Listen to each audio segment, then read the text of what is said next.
Tonight on KGW News, stepping up security after the smoke clears. Voters can trust that we're taking steps to ensure that the ballot boxes are safe. The changes you might see at drop boxes after hundreds of ballots were set on fire. Plus, has not been easy. It's been no small feat. The city's second mass-sanctioned campsite about to open its doors. So what's different this time that's left some folks especially worried? I think this is a really inhumane place to house homeless people. And later, the new plans for a public market to help revitalize downtown and put some of Oregon's best flavors all in one spot.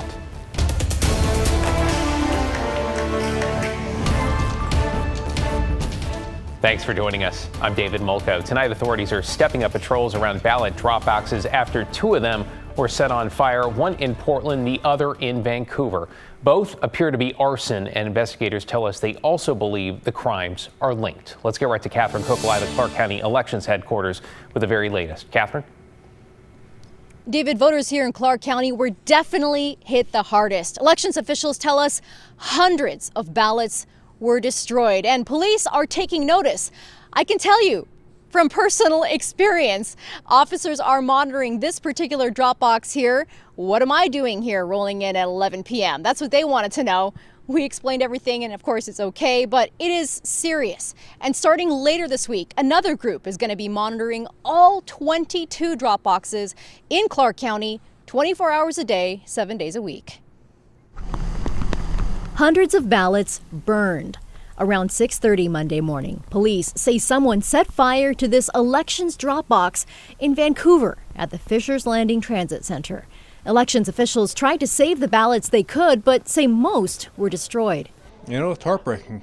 It is a direct attack on democracy.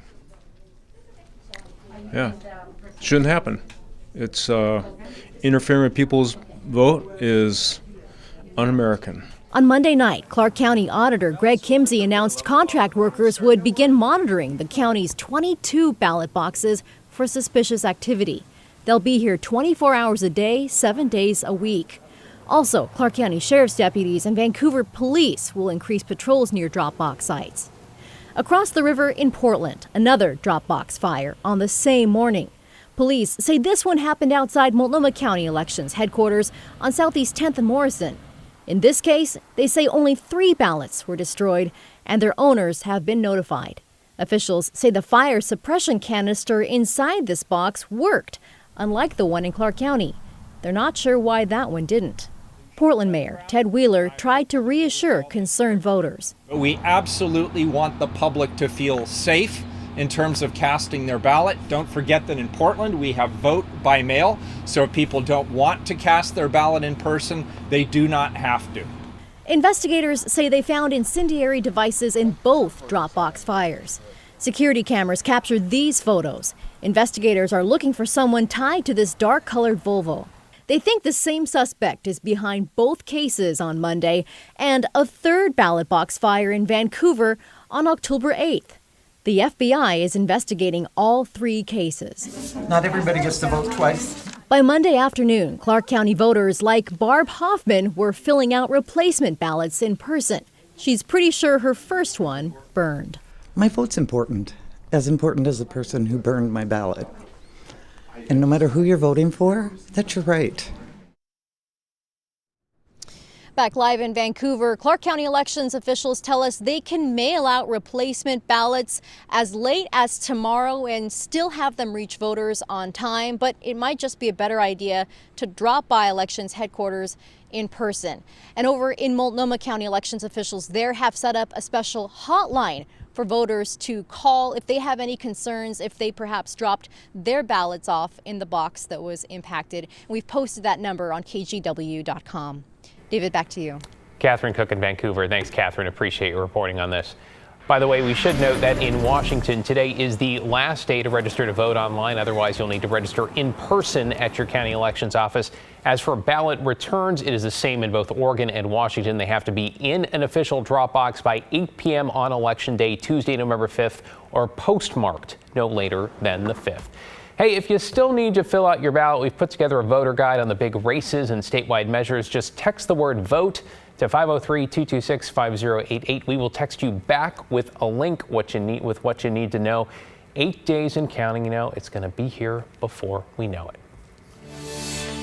In an update tonight, a judge is allowing a private forensic investigator to go inside the Fall City, Washington home where a 15-year-old allegedly killed 5 members of his family. Lawyers for that teen hired the investigator and filed a petition with the court.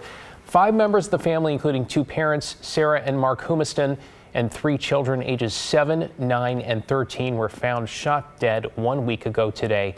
1 sibling survived. It is their job to investigate this case. They have a duty and an obligation constitutionally to do so. They have a duty and obligation for their client to make sure that, and I understand, the Washington State Patrol's been through it, your forensic experts have been through it. They have the right to conduct an investigation of their own. The defense investigator will only be allowed to take pictures of the scene, not to collect physical evidence. To get you caught up on tonight's other headlines, several businesses along the South Waterfront say they are picking up the pieces after they were broken into overnight. Our team this morning counted 5 stores with broken windows. One of the owners gave us this security video. It appears to show a person enter the shop, check the cash register, and then leave, all within a matter of seconds. Business owners say not only is fixing the vandalism time-consuming and expensive, it's exasperating. Very frustrated, very tired. Owning a business through COVID and everything that followed was very exhausting, and it just makes you so tired. The takeaway is that I think that our government officials should be doing better. Business owners tell us over the past year, almost every shop in that area has been vandalized. That sound connected to a tactical team who arrested a man following a police pursuit in Tigard. Authorities say the suspect stole a car in Portland, rammed several police cars, and nearly hit an officer. Police say they found him near an apartment complex on Southwest Hunziker. It does not appear anyone was injured. No word yet on the suspect's name or the charges. And after months of negotiations and a nearly week-long strike, workers at local Fred Meyer and QFC stores have voted to ratify a new 3-year contract. According to their union, the new contract includes wage increases, enhanced dental benefits, and strengthened retirement security. The union represents more than 11,000 Fred Meyer and QFC workers in Oregon and Southwest Washington. Portland's second mass-sanctioned campsite and the first that also includes RV parking is now about to open in North Portland. Though, as Blair Best found out, while some people are hoping to camp there, others have concerns and questions. It's been 1 year in the making. Good afternoon. Thanks for joining us. Off North Portland Road is the city's second mass-sanctioned shelter site. It's the first combined RV and outdoor alternative shelter site within the city of Portland, but it probably won't be the last. That announcement met with protesters Monday afternoon. Because I think this is a really inhumane place to house homeless people. This is a death trap, and it shouldn't be. We also continue to work with the neighborhood to find the best ways to problem solve. The California-based group Urban Alchemy will run the site. We want to say thank you. We're excited about this site. We're excited about the lives that will be changed. It can house nearly 200 people, including 90 tiny homes and 70 parking spots for RVs. Roughly 20% of those on the streets in Multnomah County live in a vehicle, according to a recent point-in-time count. This site provides an opportunity for us to get RVs and derelict vehicles off our streets and out of Portland neighborhoods. The site is low barrier, which means no background checks and no requirement to be sober. Yeah, that's probably what worries me the most. Michael has lived in St. John's for 20 years. It's the surrounding neighborhood that's giving mixed reviews about the site. Yeah, just bringing people unchecked into your neighborhood is always kind of a frightening thing. Well, it's good to know that the homeless are actually going to be able to get into a shelter. Ted could have made a better choice for a site. He could have used the money in a better way. And she has a point. The site, once used for boat manufacturing, sits between a wastewater treatment plant and the Columbia Slough. Here's what it looked like last year. The city had to remove trash and debris, including more than 3,000 tires from the property, all while not disturbing the soil, which was being tested for toxins, ultimately delaying shelter construction. Has not been easy. It's been no small feat, but it's been incredibly rewarding and worthwhile. About 3 minutes down the road from the site is this homeless camp where about a dozen people live in these RVs and other vehicles. And the fact that this camp is so close to the site, turns out, is not a coincidence. That's why we stayed right here on Portland Road. Originally from Colorado, Matt has been homeless in Portland for 9 years. And I moved up here because I heard it was a little bit more homeless friendly. Despite the rumors, he couldn't find a shelter that accepted his trailer until now.